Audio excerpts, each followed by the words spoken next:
Love finances the other F word and want to support the show? Become a patron by going to patreon.com/FTOFW. You'll get special features, a shout out on the air, and early releases. Or if you prefer, pick up some merchandise at financestheotherfword.com. As fantastic a CFP as Mel O is, and as wonderful an attorney as I am, please do note that anything said in our show are our opinions alone and are not meant to be taken as financial or legal advice.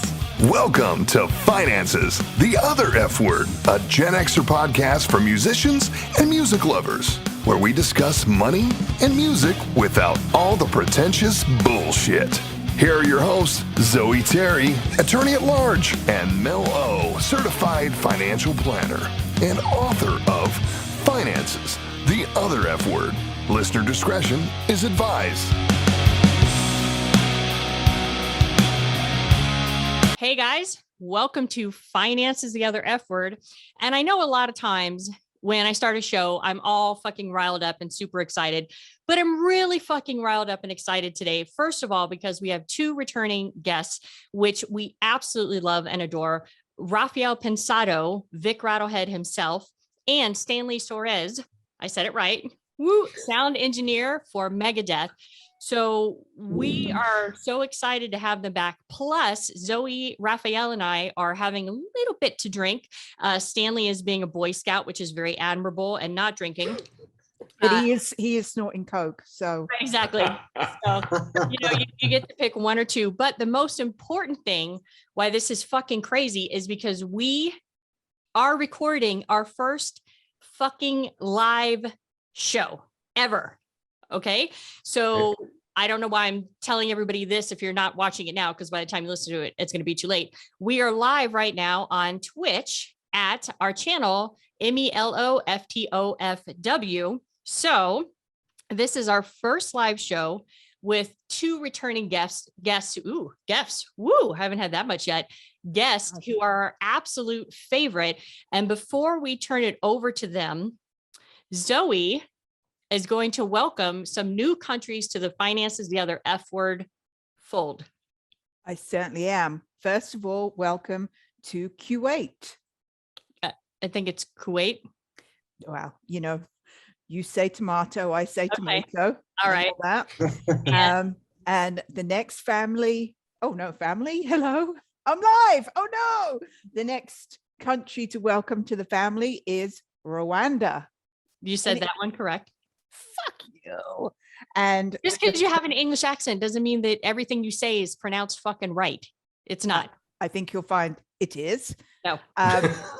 And I dare you to say something about the way I pronounce the third country. Go ahead. The third country we are welcoming to our my ample bosom is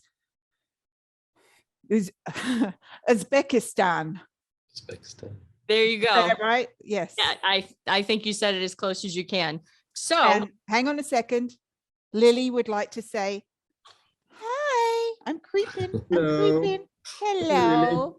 We also have 5 other cats in here too, but I don't want to, take it all away. Make it all about me and my cats. That would be a nice thing. So for you guys who are new to the show, you will know, you won't know, but for those of you who have listened for a long time, you will know that episode 222, we interviewed Stanley. Were we in the middle of quarantine, Stanley? Probably. Yeah. Feels like we have been forever. Was it last year? It was last year. I already turned off my other computer. It was last year. I want to say July or May of last year. Yeah, probably. I don't remember actually. I remember doing it, but I don't remember actually. That's why he's not drinking anymore. Yeah, it's like I don't remember. Yeah, and then Rafael, Vic Rattlehead himself, we interviewed him on episode 272, and so when we were in the middle of this, and you were a little while after Stanley. Do you remember what month that was, Rafael? Yeah, I believe we were in August. In August. Okay. Yeah, so I think you would have been in June, Stanley. So anyway, long story short, we had a great deal of conversation about how Stanley got started in sound engineering. And if anybody pops in with any kind of questions, then he can address those, or you can go back and listen to his episode number 222. And then we talked about Rafael's Genesis story about how he became Vic Rattlehead. And our conversation was very focused on COVID and the potential effects of music on music and touring and those types of things. Well, since that has happened, there was a lot of speculation that we had talked about that Megadeth might not be going back on tour. And we've seen so many concerts scheduled and rescheduled over and over again. But in fact, Megadeth did just recently go on tour. How many dates were you guys on? We were out for 29 and ended up doing 26. 26. What happened? Why were the last ones not completed? It was Canada shutting down borders, pretty much that. It was the last 3 shows, I think, right? Yes, the last 3 shows.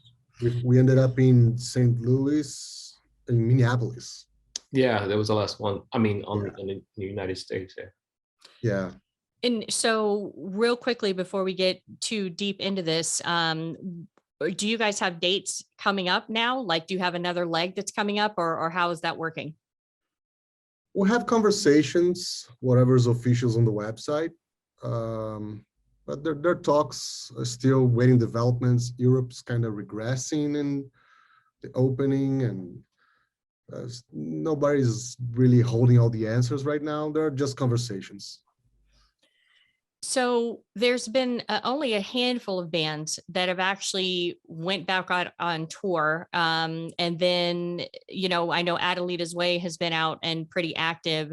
So when we had originally talked, Stanley specifically, I'm remembering from our episode, you had talked about how when everybody starts getting ready to tour again, which, and of course, we haven't seen people returning to the touring stage like, pre-COVID ever happened. But one of the things that you had talked about was about the shortages or the potential shortages that could come up between audio and visual, because there's a lot of companies that went bankrupt due to COVID and those types of things.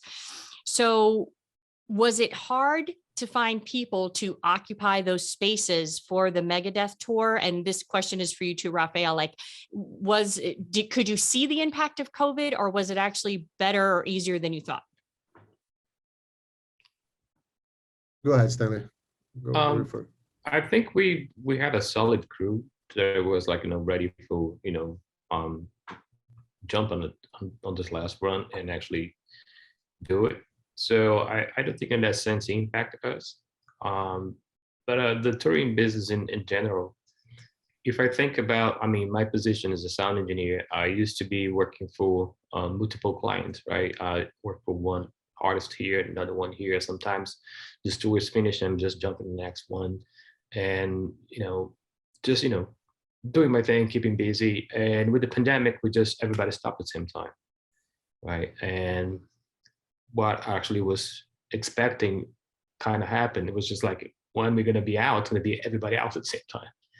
So I think the shortage also comes to the fact, most of situations like my situation that I was working for 2 or 3 different artists. I got to a point that all of them went out at the same time, so I couldn't be there. So it ended up getting to find another engineer to do it. And if you think about all the artists, we're going to the same situation. I mean, other engineers. So if it is how can I say? How can I put this?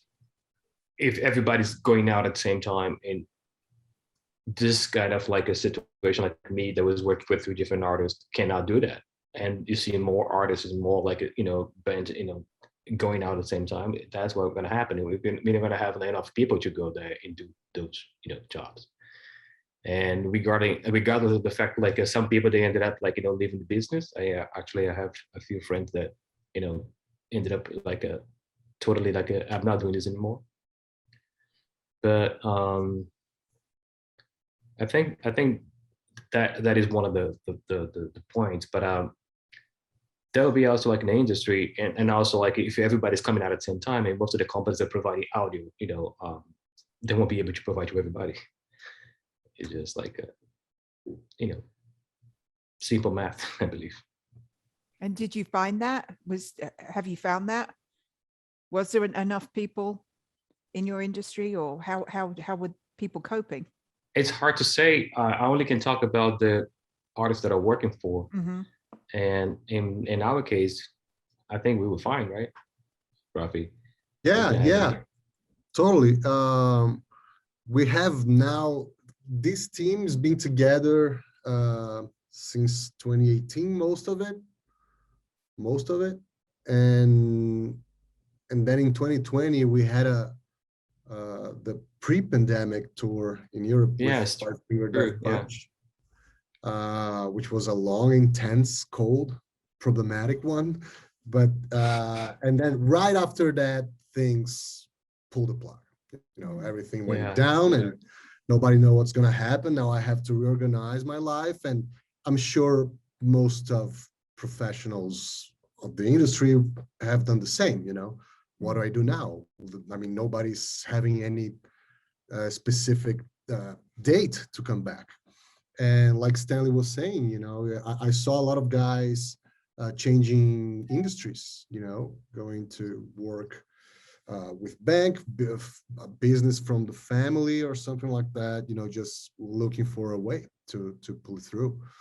In our case, I guess we were lucky, but also we have this team since 2020 that we all get along really well. There's a lot of chemistry, no white gloves at all. It's pretty much everybody hands-on. So we were confident that everybody would go back in our team. And regarding finding people, because this was like a huge tour, like 4 bands, like I think it was 85 people traveling. And we had like 6 buses, 7 trucks between all bands. So a lot of logistics going on. But there was one person dedicated for production for the whole show, one production manager kind of for the tour, not the bands having. So that kept things a little bit smaller. But in our tour, we didn't suffer for that. We didn't feel the shortage of people before starting it. Once it started, then things got a bit, hectic.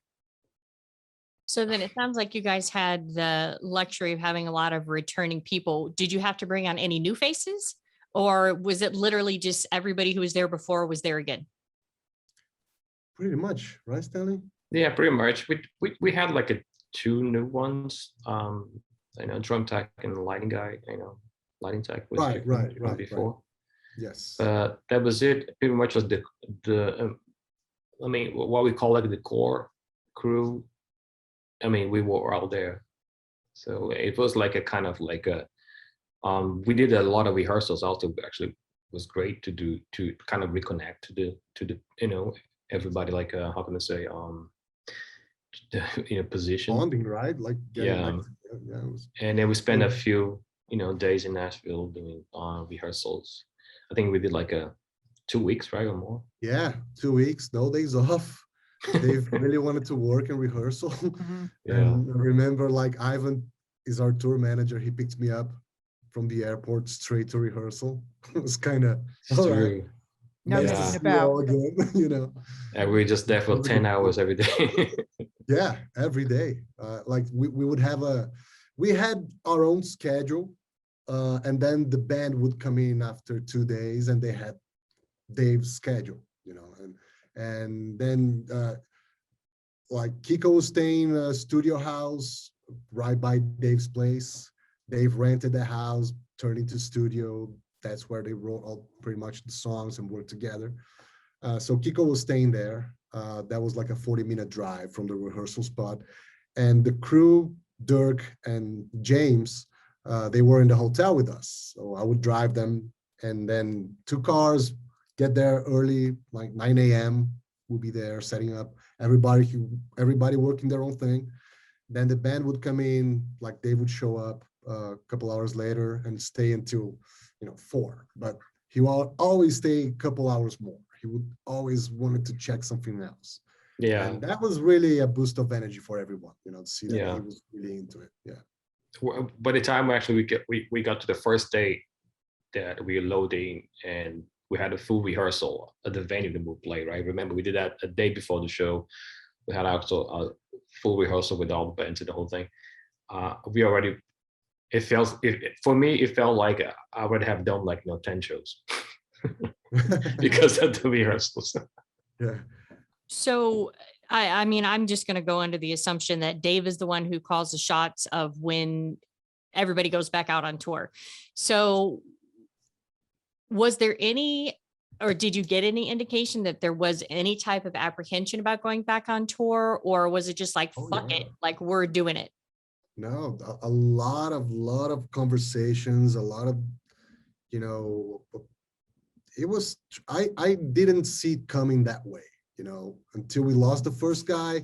And then there's all this talk, because you have all these protocols to follow, and you got to follow them. We had this agreement. I know other bands, they created laws and fines to somebody that would not go with the, really? stay inside the bubble kind of thing. But we had this general agreement between us. Let's not fuck this up, let's do it right. And we did it. It was really cool. And whenever we saw somebody kind of slacking, we were like, hey, step up, don't get too comfortable here. Exactly. And that's a kind of an invisible enemy, and then it starts this rumors, first week everybody's paying attention, but then certain parts of the country, you show up 60 stage hands, nobody wearing mask. And then, what the fuck, what are we doing, Yeah. So that's intense. And then in the second week, we made it through, which was kind of the ultimate difficulty, the second week. But then in the third week, we got the first one. And then the day after, another one. And we had 4 guys. And you mean testing positive for COVID, right? And that was the time we started being tested every day, every single morning before leaving the bus. And it was a hit or miss kind of situation. It feels like, am I going to work today? Am I going to a hotel? Yeah. As soon as you test and you start, summarizing everything you did all those days and say, well, if I have to go now, then I guess it was more than I expected, or, okay, I have another 24 hours. Yeah, exactly. To the next test. Was like a lottery. Yeah, pretty much. Because most of the guys, they didn't have any symptoms. So it was just like I went back to the bus, and Stein was there, super frustrated, and he was just having a cigarette. I was going to join him, and he was like, "Hey, dude, I got positive." Yeah, he was like our monitor engineer. Yeah. Crazy. He's like the audio engineer that mixed, the sound on stage. He's a monitor engineer, and he was very, he was on top of the game. He was just like, masked all the time. It's just like, sometimes getting upset at people that were not wearing masks in the local production, like stagehands and stuff like that. And he was always like on top of the thing, washing hands. And then next thing you know, he got it. Everybody was like, wow. If he's the guy, he's like, so, how could I say, careful about this whole thing, and he got it. So who's going to be next? That'd be like Zoe getting it. Which, by the way, my son had it in this house, and I still didn't get it. I shut him in his room, didn't let him out for 5 days. That poor child. It's like it's kind of hard to understand the whole thing, because like even for us, right? So we have the guy that that have been positive, right? So we're in the same bus. The tour bus is like a submarine, so everybody's breathing the same air, kind of like a very confined kind of space. So if you're positive, it means like you'd be incubated for like what, a week, so you've been spreading this for how long? So probably everybody is going to be just a matter of time, maybe tomorrow's me, next day, next guy. And it actually started happening, and we ended up having 4 cases, right? Yeah. 4 cases. And then at some point stopped. And then it was me and Rafael talking about like, so we definitely have contact with this thing. So what's next? Yeah. So the 4 cases you had, did they all come within the orbit of each other, or was it all just separate random cases? Oh, it's all same bus. Let's put it that way. Yeah. Okay, so who fucking knows then? Mm-hmm. Right. So, okay. So like Stanley, you're obviously you're in the sound booth and you're back. And by the way, I appreciate you still dressing for the role as sound guy.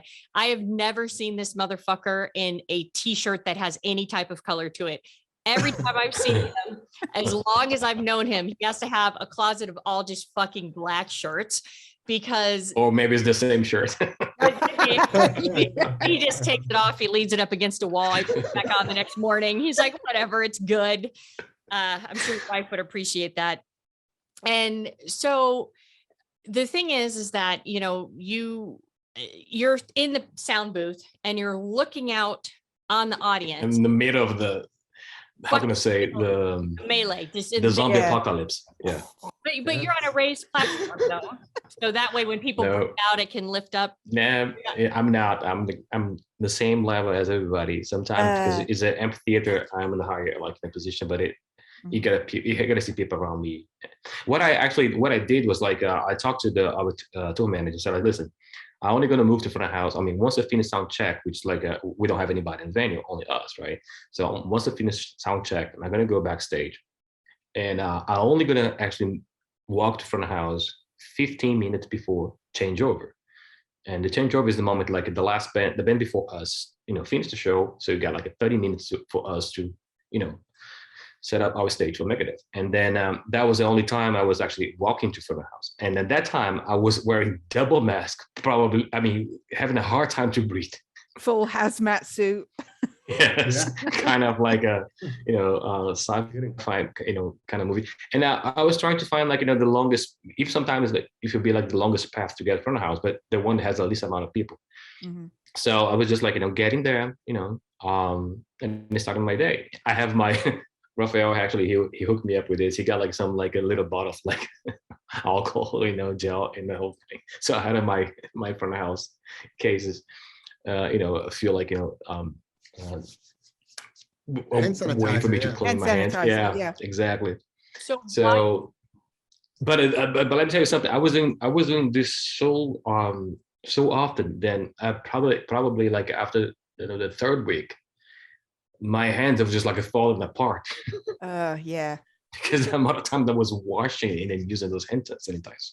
Mm-hmm. And the double mask, like, you know, every day when I walked in front of the house. And I did have friends that came to the show that, you know, I got them tickets, but I told them like, listen, I'm not gonna go see you. You know, you can wave at me, but right. That's you know, that's all I can do. And so trying to be careful, you know. And since we were the last act, so by the time we finished and we start packing, so for me to move out of front of the house with my stuff, the venue was pretty much empty. So it was kind of like a, you know, not that complicated. So were you wearing your mask while you were mixing? Yes, all the time. I only took my mask off when I got to the bus after shower, you know, to sleep and to eat. That's it. So let me take a wild guess. Was the audience social distancing? They're doing mosh pit. Yeah, Okay. in the mosh pit. 6 feet apart. Yeah. I haven't been successfully to another rock concert since fucking crazy quarantine, except Tool. And we were in the seat section. So I have no idea what rock concerts even look anymore. And so I'm going to also assume that not only were they were probably elbow to asshole and moshing, but they were also drinking with no masks on. Nobody was wearing. I mean, I'll tell this. If I saw, I mean, I'm always, you know, seeing day back, right? Because I'm watching. I'm facing the stage, right? So but when I was actually walking from the stage from the house, if you have a sold out venue, maybe 10% was wearing masks. That's it. Do the people have to be vaccinated? Did they have to show proof of vaccination at that point or not? Hard to say if there was actually something that was following, you know, for every single venue. Some venues they were actually, I heard they were asking. Some venues I'm not sure. So it depended on the venue's policy. It was a venue rather than you having any say about it. I really don't know. Okay. I really don't know. So Rafael, same question for you, but of course you're on the stage, so you're looking out. So did the crowds look the same as they looked pre-COVID as far as just the action and stuff, or was that a little bit different? No, different parts of the country, different behaviors, but like Texas area. And we did Same. 4 shows there. It was the fourth 4 shows, probably. I mean, not even stage hands were wearing them. And that was a big shout out from, all tour managers. And you would see guys yelling, in the morning, get your mask on, get your mask on. There was not a lot of joking around. In the production office for the tour, you would find masks available anytime. There was an agreement, which kind of was a law, that no guests backstage at all. It's just us. Not even the bands would like spend a lot of time together. And even what they did, it was like 1 or 2 guys that know each other, or even in catering, not everybody would stay in catering, just grab their plates, stay out. Regarding the audience, you see guys just going back to the shows. It was like, this is not happening anymore. And even not even at shows, like Stanley was saying, we were for 2 weeks in Nashville, and I had to go to downtown a couple times. And it's like, COVID's not even here. Funny story. I'll try to make it really short, but it's worth it. The night I met James Lomenzo, I know the guy, right? We all know Megadeth. We know the guy. And so I'm taking him and Dirk back to the hotel. Dirk is vegan. So, hey, Dirk, you want to go get something to eat? This is like 11 at night. And Dirk, there's nothing anywhere anyways, just go to my room. I'll make a salad real quick and I'll see you guys tomorrow. So, hey, James, do you want to grab something to eat? Sure, let's do it. So first time I'm going out with James Lomenzo, is like rehearsal days. And we right by in front of our hotel parking lot, there's this huge parking lot with 4 restaurant, kind of bar, kind of live music, and parking lot in the middle. And so we were driving by one, and there's this like a barn, a big barn kind of style, and like full of people, live music, not even a single mask in the room. And I look through the window and say, hey, James, like, nah, this is like a COVID breed, man, no way. And yeah, this isn't doable. But then we drove a little bit further. There's this patio, like 2 outdoors table, nobody there. And let's take the patio. And we go inside just to place an order in the bar area. Not many people there. 4 guys playing pool, like completely hammered guys. So I walk in with James, and I'm the only one wearing a mask. So we talk for the waitress, and I have the feeling that the guys in the pool table are talking about me, about us. And maybe because I was wearing a mask. And then one talked another thing to the other, like placing a bet kind of feel, oh, if you go do that, I'll buy you a shot, and that kind of conversation. And one of the guys just came to my face and tried to pull my mask. And like James right beside me. Wait. He walked up to you and tried to pull your fucking mask off? Yeah. Fuck you, Nashville. I don't. That's No, but bullshit. The problem was, the guy was completely hammered. He was just like doing a Russian roulette thing for a shot of booze, whatever, sad kind of. But it was so weird. Like, of course, I defended myself, so made it clear, you gotta go back, man. Otherwise, Please go away. Yeah. That's a polite UK way to say it. Well, I'm not. Please fuck off. Here. Yeah, exactly. And then the waitress girl, she went at him. But I mean, the whole thing is like, James was like, man, it was cool that you kept it cool, because I would have clocked that guy. I was like, man, we're about to go on tour, I lose my visa if I do that. Life's taking care of the guy. Look where he's at. He's going to be here for a while, and let's just go and do this tour. But it was something just to illustrate the fact that how volatile this whole thing is. How in Brazil, we have a very strong pro-vaccine culture, either for good or bad. And so you see till today, everybody on the street with masks. They not being with masks on the street only December 11th. And, numbers are going really well here and all that stuff. And not to say that the vaccine is the right thing or the mask, that's not the point. The point is like how volatile the whole thing shifts So, and that goes to the music industry, you know, the live shows. How do we do this? You know, because we have to do it. And so how do we do this?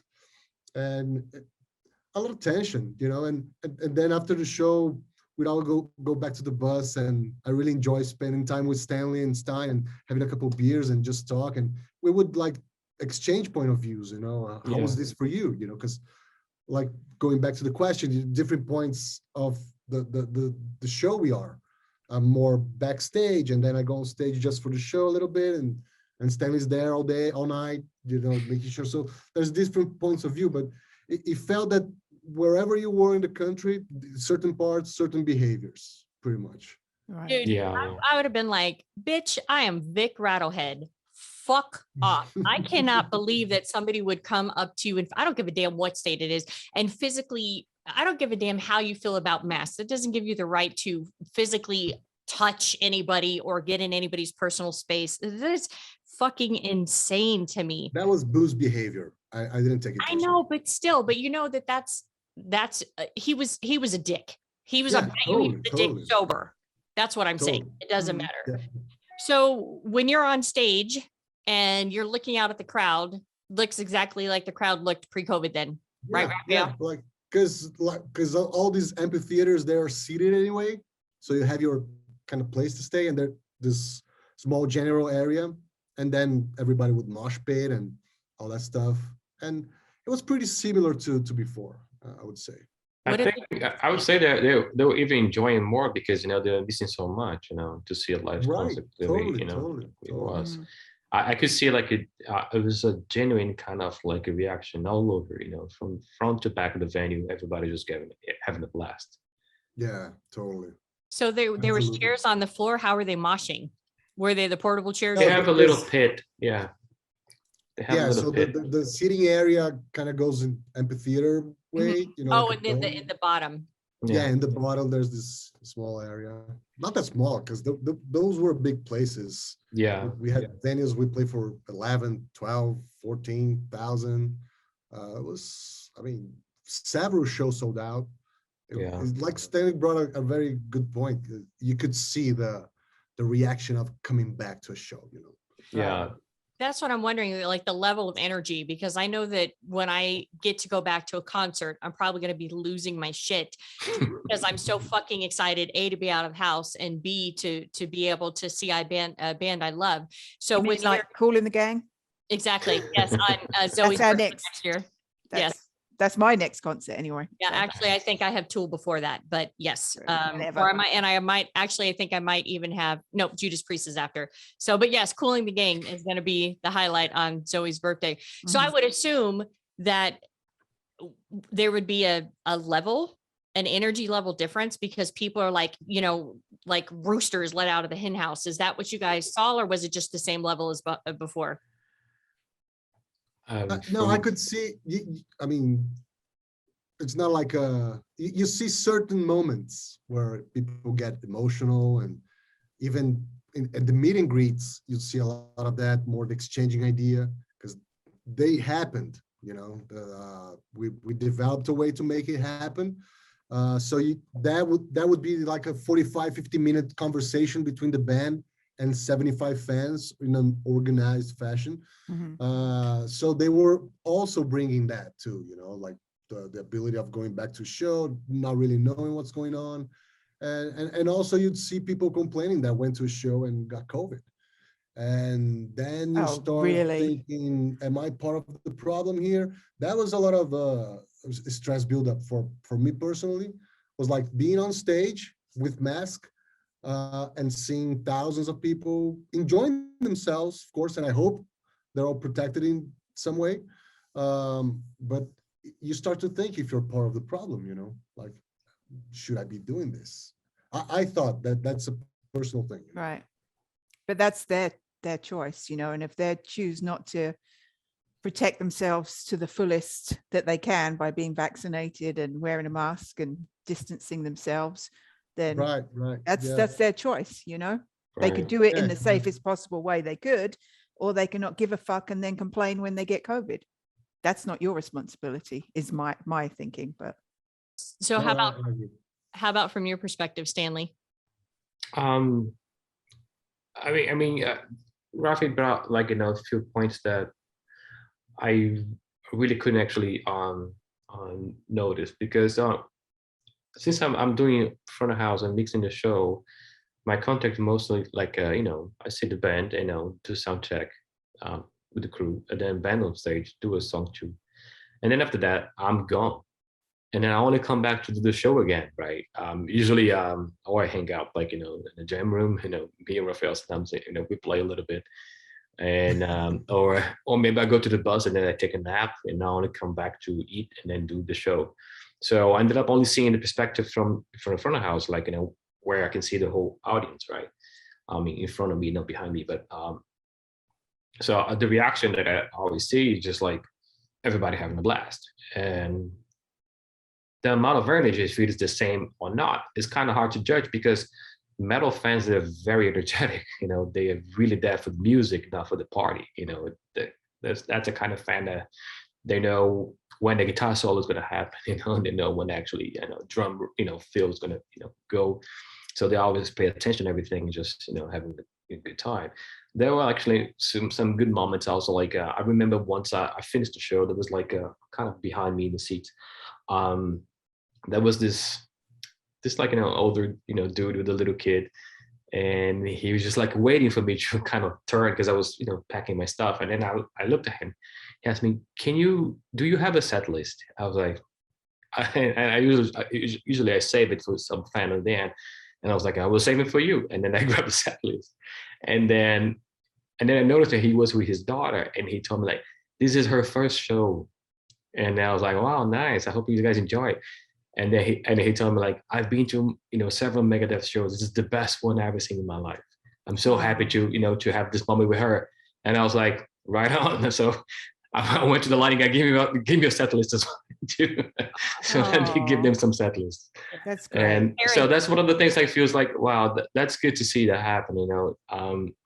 I think, circling back to the whole to the beginning of the conversation, I believe the reaction of the fans, pretty much like what we expect to see with a little plus, because I think the fact that everybody was confined for 15 months, I'm not saying confined at home, but just being able to go out and do, watch shows, I think was a huge thing. Even through social media, I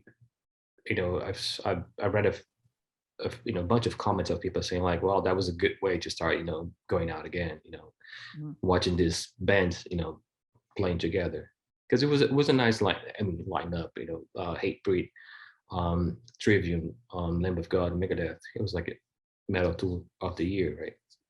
So it was cool. So we have 2 comments in chat. Woohoo! So Corpse Ripper said, well, by the way, fucking crazy cool ass name, said, what's up? What's up, babe?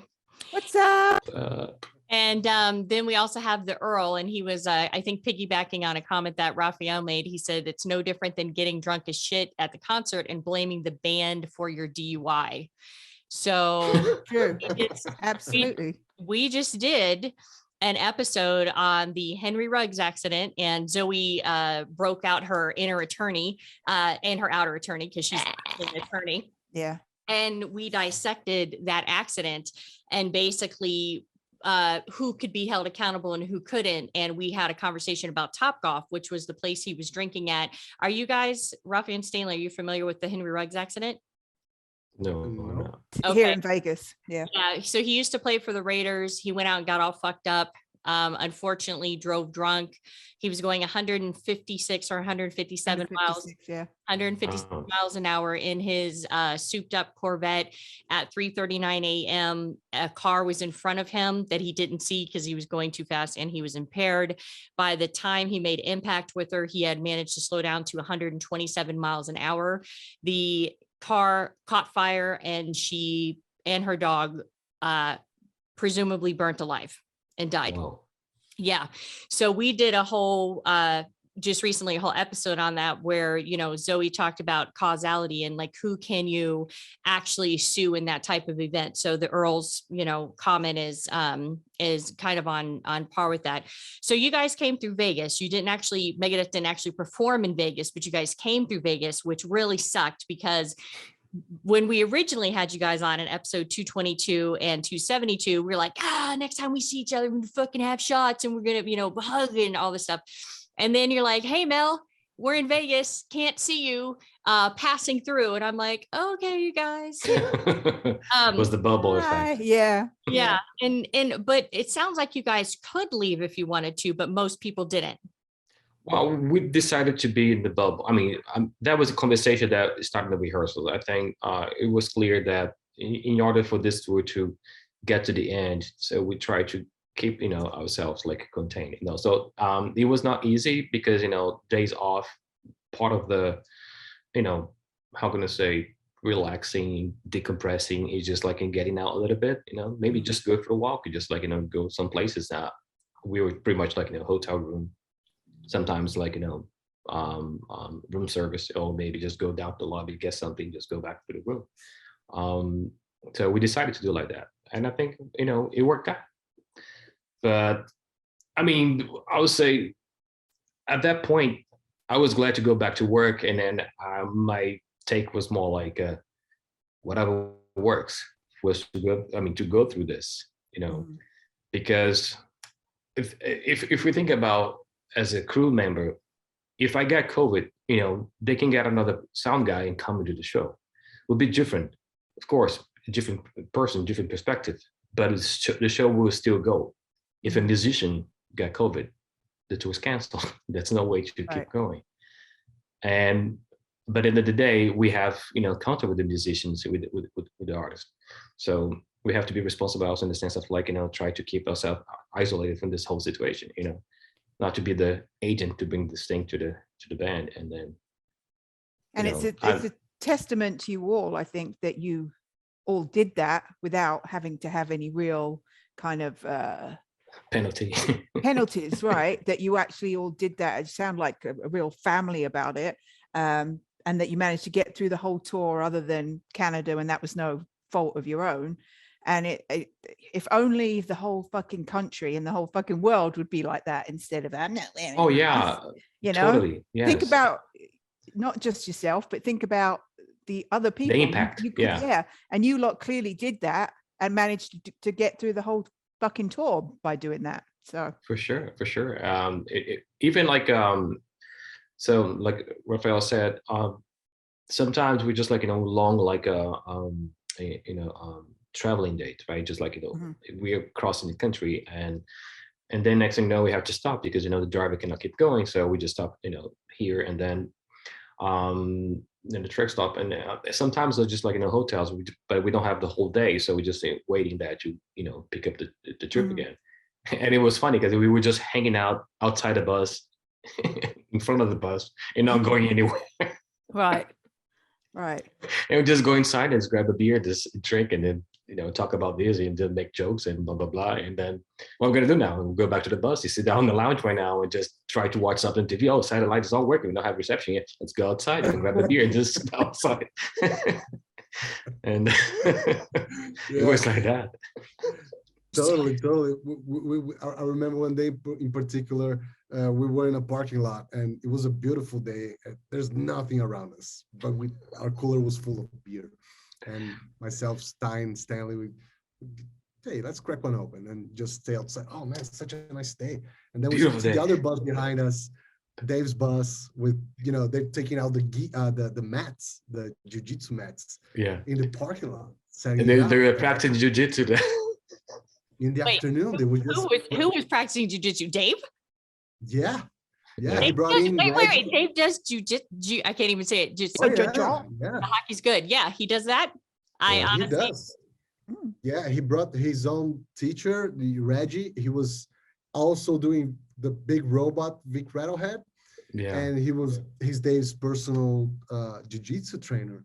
And then Dave would kind of invite the other guys, hey, come have a lesson, and so they were there all afternoon, outdoors training, and we were just like a few meters away, having a few beers. It was a great time, Wow. Everything away from everything was pretty cool. Do you think the whole experience brought you all together, brought you closer together? Not physically, obviously. No. Well, we did hang out more. Yeah, for sure. Yeah, You know, totally. 'Cause band we and would hang crew out with more. ourselves, you know. Yeah. Band and crew hang out more than before, for sure. Yeah, but I already had a lot of connection with most of the guys that I hang anyway. Mhm. So it was just cooler, you know. Yeah. Right. Yeah. So Corpse Ripper has a question, Rafael. He wants to know how long Rafael has been Vic Rattlehead. And I was actually going to ask you a question about Vic Rattlehead. So we'll have you answer that question first. Yeah, it's been 5 years now. It was September 24th, 2016. Was the Ozfest in San Bernardino with Black Sabbath, and that was my first time. 5 years now, yeah. That's awesome. And so when we had talked to you on episode 277, you had said that you had hoped that you would be returning for the next Megadeth tour, but it was kind of up in the air because Brazil was having an issue getting the vaccine and shit like that. Oh, the embassy, visa stuff. Yeah. Yeah. And so, but it sounds like, I mean, you came in under the wire, and it sounds like for the most part that Dave is very loyal to his crew. If I can be so presumptuous that, he wanted to make sure he had his guys, And gals. Yeah. Is there gals on the road? Yeah. No women allowed. Fuck you. Because I wanted to be there. Yeah, it's been a while since Our window to be a groupie closed, Zoe. I didn't want to be a groupie, huh? I always wanted to be a groupie. I know you do. I know. Well, I was too young then. And then by the time I was fucking old enough to go fuck, everybody was on grunge and they were too depressed to fuck. And so the whole thing absolutely. Now she's too old. And now I'm too old. Nobody wants these 47-year-old titties, but that's okay. No, I wasn't talking about being a groupie, but I could do something, I could have a chat. I could talk to them. I could read them books and poems and talk to them about cats. I don't know. There's got to be something there. No. Right. So here's my question for you, Rafael. So, if you guys follow his Instagram feed and, he'll give you his handles and everything towards the ends of this, there's a lot of pictures of him on stage with his arm around Dave while Dave's playing, which, by the way, the man's concentration is fucking insane. He can sing, he can play, he's got fucking, big Rattlehead on him, and he's just like, whatever, just, being Dave. Did you find yourself, even though I know you guys are getting, tested for COVID every day, did you find yourself hesitant to go and have that same persona where you're like, all in Dave, or was it just kind of like you're standing next to him like, No. I mean, not only for COVID, I mean, not every day I take it for granted. I might be tired, but I never take it for granted. It's very special for me for many reasons. But even with the COVID thing, once Dave's in the building, then I gotta be around him, and being around him in COVID times was a huge concern for the crew. Mm-hmm. Stanley spends a lot of time with him on one-on-one, we better make sure that Stanley's not infected. So, all those precautions, that's the last guy you want to see sick. Yeah. And so even I am a little deaf, I'm a drummer and getting older, so I am a little deaf. And talking with mask and not being able to read lips is tricky, there's a lot of that. Yeah, it's horrible. And Dave's not, in his perfect hearing either, nature takes its toll. Mm-hmm. And sometimes you would say something to him and he would, politely ask you to remove your mask. And that's a tricky spot to be in. You don't want to remove your mask to talk to the guy, because what if, Yeah. You don't want to be that person. No. But then you take a step back, you take a step back and then you speak to him. Mm. But on the Vic moments, not at all, because I had the Vic mask. Yeah, and that's a big mask. Yeah, you already had a mask. I already had a mask, and I had a mask underneath the mask. Wow. So yeah. Double protected too. So I like it, boys. Right. You forget that you're wearing. You have it all the time. Yes, exactly. You forget that you're wearing. I got to a point. I remember I ended up buying some like kind of like lanyards, so it's like kind of strips to hold the mask in the back without using my ears, because if I stay with that thing for like 10 hours, by the end of the day, it feels my ears just going forward, right? Just like it's horrible. It's a huge pain. So I have those things. So I was even forgetting that I have this thing on. So that was, I feel like a dumb moment that I was just drinking water, just getting water, just like, oh no. I was pretty much like, doing that. But you guys, I mean, it became the usual thing. I mean, when I got home, I remember I talked to Rafael about this, because when we got home, we've been tested every day, right? I got home, and next thing you know, I'm not being tested anymore. And I was just like, something's missing. I need something shoved up my nose. Yeah, and I ended up buying some like 2 boxes of tests, and then I tested for another week just to see if I had something, that would show up. I don't know. You ended up in that mode, right? So I have to kind of recalibrate myself to being at home again. So I live in South Florida, so nobody's wearing masks outside. So walk in the supermarket, in a drugstore, and nobody's wearing a mask, and I was the only one. And little by little, start kind of releasing my mask now. I just go, easy on that, but it just I how can I describe this? From the beginning that we've been tested probably twice or 3 times a week, to the moment we're tested every day. It was kind of like I have this conversation with Rafi about this as well. So like, listen, the only thing I can actually keep my mind right now is what is happening right now. I don't know about tomorrow, because we don't even know if in 24 hours we're going to be negative or positive. So let's try. I was doing the tour like kind of like lowering my expectations about everything, and doing the best I could to kind of make the next meeting a little better. That was it. And that's how I actually ended up going to 26 shows in almost 2 months of work, without losing my mind. Because literally, like I said, touring, it's not, I mean, I love doing what I do. But if you think about a concert, we have 10 hours, 12 hours, 14 hours that you're actually pretty much on call. And then you're working all those hours to kind of guarantee only an hour and a half or 2 hours of a concert, which is the easiest part of the day, believe it or not. But we work like sometimes 10 hours, just kind of like not consecutive 10 hours, but like in a day of 10 hours, we're working like to kind of secure that moment. So there are a lot of things that kind of adjusting yourself to the venue, to the situation. And now you have COVID. So putting this new element on the equation, it brought us a lot of stress, a lot of anxiety also. And I decided not to drink slow a lot. I mean, just like drink less than usual. So sometimes just like a beer before going to sleep, but that was it, kind of decompressing after the show, after shower. And days off, we just like I was describing, we kind of hang out by the bus and go there in a cooler, with a few beers, and that was it. I was sleeping early every single night, trying to keep my immune system in place, to try to eat clean. And do whatever it takes for us to get, the little, extra to. Do they encourage you? Do they encourage you and the crew, the rest of the crew, to get vaccinated? Well, it's mandatory. Yeah, that goes without saying. Okay, we have to be in order to be on tour. Okay. I heard about the tours that people decided not to be vaccinated. They ended up not touring. Being replaced. I mean, they didn't lose their job in the position, but they were replaced for the tour. Right. It wasn't not in our case, but I heard about other bands. Yeah. Okay. That was a Live Nation thing. Yeah. So Live Nation is the one who said that everybody needs to be vaccinated if you're touring.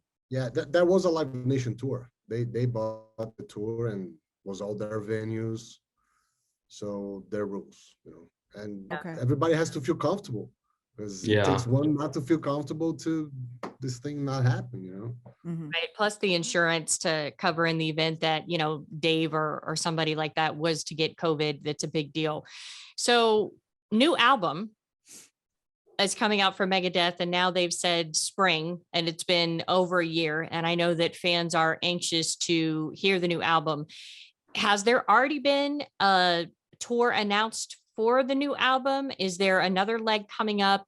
Do you guys have dates for when you're going to be? Do you have any idea if you're going to be touring again anytime soon? Because I'd love to see you guys come through Vegas, even though Probably will. Zoe's not a metalhead, but we'll take her anyway. I believe we will once that everything is out. But now we do have a few dates on our website, and it's all I can tell at the moment. Yeah, there are some European festivals announced, somewhere in Europe. There are conversations, but it's pointless to bring it up here because, if it's not on the website, it's not official. Right. But, I saw 2 days ago that the album was coming out in spring, and and it was really cool and I gotta brag about it because through the tour, they would be getting the mixes. And you're around the jam room, you're around the dressing room, you might have the opportunity to listen to some of it, and it's really cool. From what I heard of the album, I love it already. I think it's stronger than Dystopia. There are new elements there. Dirk brought a lot of stuff in his drumming skills, and Kiko, there's a lot of Kiko as well, and the brains of Dave. It's, of course, I'm biased because I'm there, and I really want this to go well.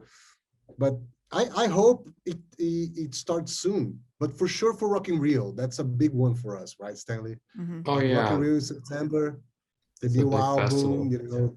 that. But we don't know nothing, We just know when we have to be there, and that's when we go. You probably know as much as everybody knows. There's internet, Yeah. social media. So there's no inside scoop for us. Well, They're not good. They'd have to kill us if they told us. So sorry, yeah. I've had a good run. I could I've had tell a you good a lot of lies, No, don't lie to us. No, I don't know. It's like I remember. I think it was Kiko saying, if they're on the website, they're official, but if they're not there, they were official Yeah. at some point, something like that. Mhm. So as we wrap this up here, we'll start with you, Rafael. When we originally talked to you, we were discussing about how COVID has changed the music industry in a big way, with a variety of different people going bankrupt and, losing their livelihood all the way down to, merchants who sell the t-shirts. And we talked about a little bit about what you were doing in the interim while you were kind of in that in-between space before you knew if you were going to be going back on tour as Vic or not. So you had launched with a partner a glamping really cool thing, and that was just literally like it had just launched right before you went on tour. So is that still going? How is that going? Give us an update on that for those for our listeners who have listened to episode 272. Yeah. It's going, and even on tour, I just had to have a couple more phone calls here and there, so those travel days were really helpful in that. Because on show days it's really difficult but it's going well. And now we actually, funny you mentioned that, because we are partnering with 2 other companies, one other glamping and another that manufacture hats. And we're gonna do an event for next year. It's gonna be a horseback ride on the mountains, at midnight, 2 minutes to midnight. Nice. On full moons. So they're going to happen once a month, and it's going to be enlightened by the moon. And it's like a 4.5 hour ride. And then we go back to the property, and there's activities and all that stuff. So yeah, it's something that really took a lot of pressure off being stuck inside. I'm not a guy to stay a long time inside anywhere, but it's going. I'm really happy with it. And by the time we spoke, and I was going on tour, I was working there like full on for a year nonstop every week there, and the infrastructure was ready, and the protocols for our staff was trained, and everything set. And throughout the whole thing, it's like I talked to everybody involved and say, hey, it's like a Formula One race. You build up a car the best you can, but you can only see the adjustments once it's rolling, and let's not lose this thing, So it's something nice to think about, totally different from music, but also dealing with people. So thank you for asking. It's going well. Thank you. Fantastic. Cool. Zoe and I are still planning on going Oh, down there. Yeah, absolutely. You guys are my guests. I'll have to Terrified ride side saddle on my horse. Of course, with the dress on, because you're a proper lady. Mhm. And nobody wants to see your bush. So that's also Wow, speak for yourself. just because you got your hair done. I'm sure I you're know. Look just at me. so I'm like, wild and I know from here up, you look like a proper lady. I know. Down, See down here. Ooh, it's a hot mess. yeah. It's a hot mess. And but I am terrified of horses. So I don't know about the horseback riding thing. Well, when I was in kindergarten, I was on a horse and I got thrown off. And when you get thrown off a horse when you're in kindergarten, it's a long way down. It's a long way down. And I'm literally like get thrown off the horse and I'm like, it's like falling off a skyscraper. And then of course I hit the ground. All my air went out of me. I've not been on or near a horse since. I'm terrified of them. You But- can be on the back of mine. I'll ride side saddle. Can I hold your waist and put my head on your bosom, your ample bosoms? I'm not sure how that would work, but we can make it work either We'll way. make Yeah. We're good. I'll start yoga. We'll be fine. Mhm. So Stanley, same question for you. So when we interviewed you in episode 222, we were talking about what you were doing and you found yourself in the studio a lot more and doing a side gig that I particularly find wonderful. And you were in the studio with a couple musicians, and I don't know if you can tell us about who those musicians were. And then if you want to talk about your side gig, which I absolutely love.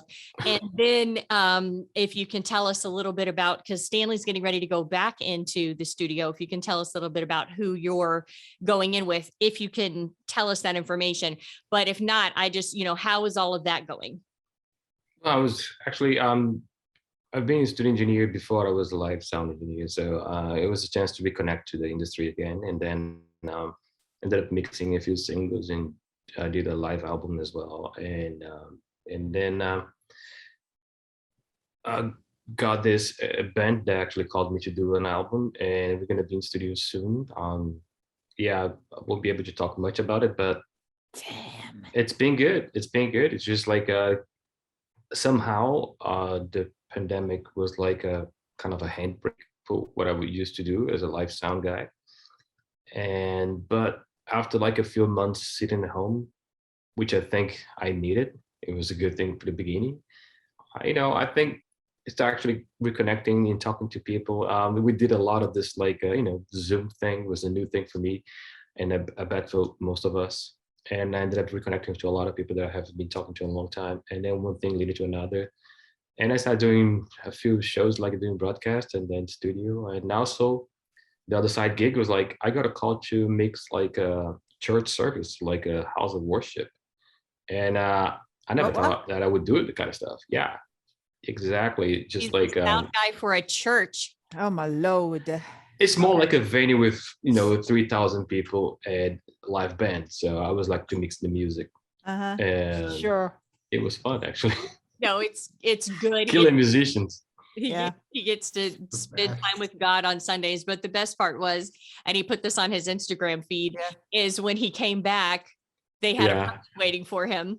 That a what? They had a present. You explain it, Stanley?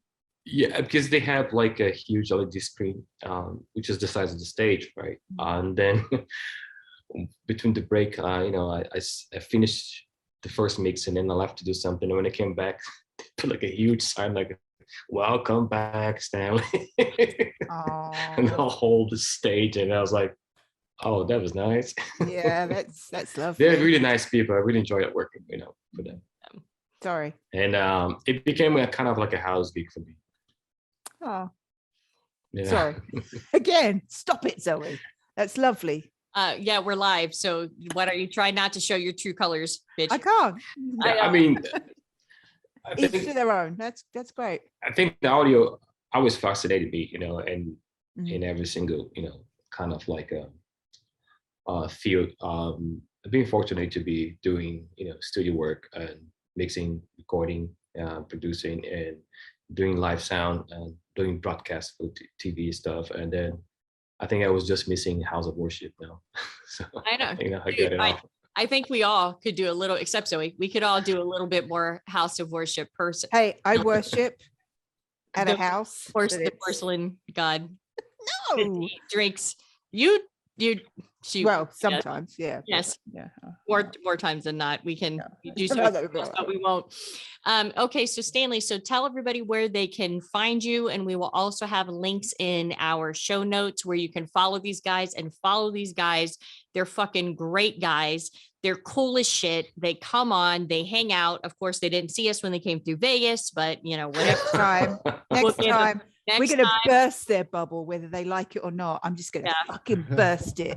Yeah. But literally, hopefully, next time you guys come through Vegas, like I will stay up late for you guys. Yeah, I will. And you know what? I'm going to dress my bottom half as well as my top half for you. How about that? Thank you, bejesus. So Stanley, where can everybody find you? Social media. I'm more active on Instagram, so you can find Stanley Sound. You see me there, a bunch of pictures of concerts and stuff that I do, things that I like. And yeah, that's it. I don't use much in the other, social stuff, media stuff like Facebook. Although I have them, better to visit. Now, you say you're on Instagram. Yeah. Very important question. Do you follow Lily Lou Mittens? Follow who? Oh, that's her cat, Stanley. We'll text you. That's Lily Lou Mittens. We will. So we need to send me that because I think I've been introduced to her only now. Yeah. On this call. I'm just going to cover her ears. Don't worry. He'll be following you soon. I'll text it to the group. Everything will be fine. So Stanley Sound on Instagram is where you can find Stanley. Rafael has cool fucking pictures too. Stanley's pictures usually consist of him from the sound booth. And then the pictures of they're all the same. Yeah. I mean, they are. They're like, here's a stage set up in this amphitheater and here's the stage, but it's still fucking cool, And then Rafael has pictures when he's in it. I don't know what it is about that mask and wearing a suit. It's like, what was the album cover that had Kiss on it where they were all wearing suits? It was like the second album I think they Dressed did. to Kill. Right. And they all had their makeup on. And for some reason, I'm like, they fucking look hot. And I've never thought any of them looked hot because they are not. Because they're not. They're not attractive. Yeah. Because they're not. So you'll see pictures of Rafael, either he's on stage or he's like sitting back and he's in like full fucking Vic mode and he's got a suit on and he's just like a badass. And so his pictures are cool as shit. And then of course, Dave makes an appearance and floats through there as well as other members of the band. So where can everybody find and follow you, Rafael? Yeah, on Instagram, pretty much. I have a little bit of Facebook, a little bit of YouTube, but Rafael Pensado, it's Rafael, like the Ninja Turtle, Rafael Pensado, Pensado, whatever. On Instagram, I haven't been too active lately. I've been doing a little bit of social media detox, but I'm coming back little by little. Whoever shows up to exchange ideas and text, it's a nice thing. I like that time. Oh yeah, I mean, other thing else like that happens. I was talking about this today with a friend. Especially with Megadeth, like Kiko, he used to do his videos on that he posts like kind of diary on his YouTube channel. I think it's so cool what he does. Kind of bring like fans to somehow to backstage, to see how the whole thing, come together. And sometimes we appear there as well, because we never know when he's going to show up in the camera, right? Rafi, you're just like, we walk in next thing, there's a camera. I was like, oh shit. Here we go. If you ladies don't know, Stanley's like a monster guitar player. He's like, he plays all the guitar parts for Megadeth, really complicated stuff. Go ahead. We've heard him play and he fucking rips, and I have tried multiple times. That's right. Have this motherfucker play on the show, and he gets all like, well, no, it's okay, I mean, I don't know. And I'm like, too shy. And he can play anything. Rafael, by the way, we were like throwing out songs of bullshitting and he's like, oh, you mean whatever the fuck. So I will find a way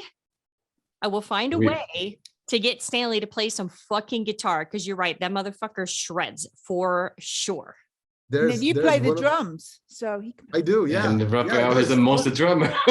It's fun. There's one of the Kiko's videos from the 2020 tour. Yeah. It's called Brazilian Takeover.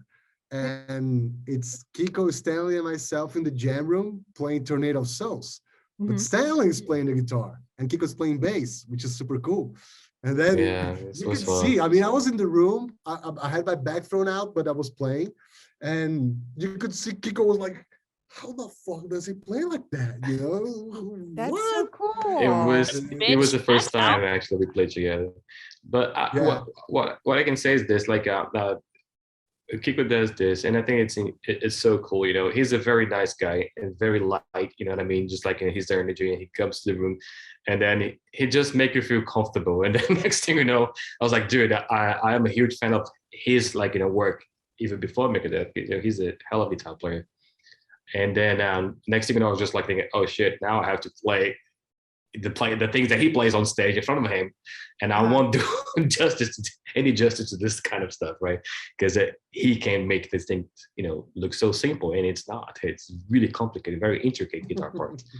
But for me, it's more like, all I can say in my defense is, like, even before I thought or dreamed about doing the sound, I was a guitar player, so and I want to play guitar, make this my career. And as you guys can see, it didn't work out. So instead of doing sound, I got more attracted, to be behind a console. But and then the guitar became something that when I'm home is always on my lap. So I was like, kind of learning something, how to have fun, kind of a therapy for me. And I live it like that. I don't want to be on stage. I don't want to be, recording and do anything. That's the thing of me. Well, and our listener, the Earl, gave Zoe a shout out because he said Zoe does vocals and a new act is born. I was going to say the same thing. So he can be my manager, and Mel, you can be our financial person thing. I'm thinking it's going to be pretty easy because I don't think you guys are going to last long. Why? What do you mean? Just again, I go back to the accent. Just because you have a fucking accent doesn't mean you can do everything. But it kind of does. It doesn't. It doesn't. So on one last thing, Rafael. Yeah. I suggest, as you ease your way back into social media, a really good person to follow, not so much a person, more of a furry thing, is Lily Lou Mittens. Lily Lou Mittens. Here, sneak peek. Oh, Lily, wake up. Say hi. You're such a dick mother. Oh, look. So, or just an idea. Absolutely. And the Earl, I know you guys can't see the chat. He also said, fuck yeah, I'm thinking dark wave with the accent and with Lily Lou Mittens as the mascot. Fuck yeah. And Earl, I want to ooh you right now. You want to? No? Yeah. Yeah. You didn't sure. see what you did. Yeah, it's okay. So anyway, on that note, we appreciate you guys for watching. As she's plugging away Lily Lou Mittens, at no point did she mention fucking finance is the other F word, which is the fucking show that we're on right now. Right here. Eat it. And so anyway, please follow us on social media. Finance is the other F word as well. We have a YouTube channel. We have a podcast channel. Obviously, we're on Twitch. And I have a book out called Finance is the Other F Word, Another F Word to Love. Find it everywhere you find really cool fucking books about finances that won't put you to sleep. More importantly, we hope to be doing more of these. We really appreciate the comments we got. We really appreciate all of the things. We did an inflation episode, but we will do another one because it is time for another inflation episode. Seriously, we appreciate all of you guys. And with that, we are out this bitch. Cheerio. Peace. Thanks for listening. If you like us, subscribe wherever you get your podcasts.